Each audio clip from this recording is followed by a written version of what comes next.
Bill, what do you see as the next move here, next step? Well, I guess they're going to have a beer at the White House. The president has backed off from his ridiculous statement at the press conference. And, of course, Sergeant Crowley has shown himself to be an exemplary police officer.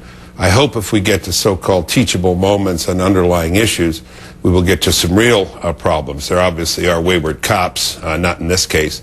But let's talk about the fact that young black men in this country grow up, 75% of them without fathers. And if we talk about crime in America, let's remember that 4% of American citizens are black males, but they are 35% of murder victims.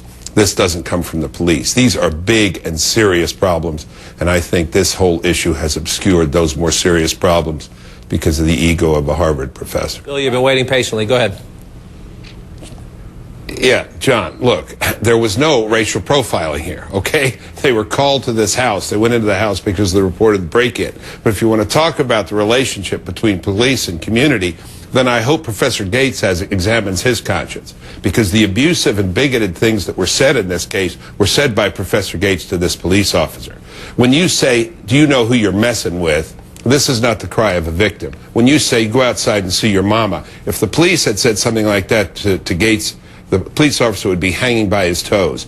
That kind of arrogant, class-based superiority is what needs to be examined here as well. Wouldn't it have and they backed off. The White House backed off completely on this because they were getting shelled. The opinion polls were coming in, and they knew that they were on the wrong side of this. And wouldn't it have been better, John, if the president had said first what he said second, which is, let's all have a beer together? Wouldn't it have been better if the president of the United States had said, you know, maybe there's a silver lining in this, and that is that we may have come to the great day where someone can be arrested for being a jerk regardless of your race. Maybe that's where we are. Now, maybe whether he should have or shouldn't have been, well, you know what? That's a fair debate. Maybe the police overreached. Maybe they didn't. But what if it wasn't racial? And why did we respond that way first? Maybe there's, in addition to class, there's a regional element here. Apparently, Sergeant Crowley has. Apparently, I don't think so at all. Let me tell you something. I don't think so at all. Mr. Gates is a citizen. Sergeant Crowley is a cop. He has a gun. He is responsible to keep himself under control in a way, frankly, ordinary citizens are not. He has a higher duty, Sergeant Crowley does. He was under control. But what's interesting, he had no business arresting the man. That's why they dropped the charges immediately. There was no case, there was no criminal case against Dr. Gates. But what I find interesting is this little human interest angle. Sergeant Crowley, when the president called him, invited him in for a beer. You often arrest to cool down the situation.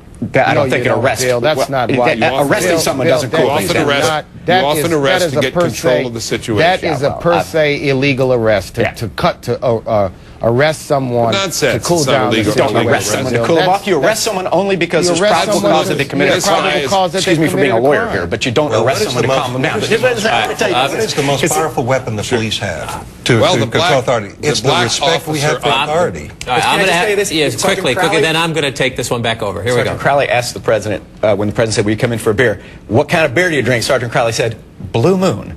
Now, maybe that's a Cambridge thing. That's a handcrafted, very elite beer. That's not a Houston cop. We'd be drinking Shiner Bock back home in Houston. So sort of a Cambridge. Is that what they drink up there? Well, across the river in Dorchester, where I grew up, we tend to be more Budweiser guys. Or maybe when we're upscale, we go Sam Adams. All right.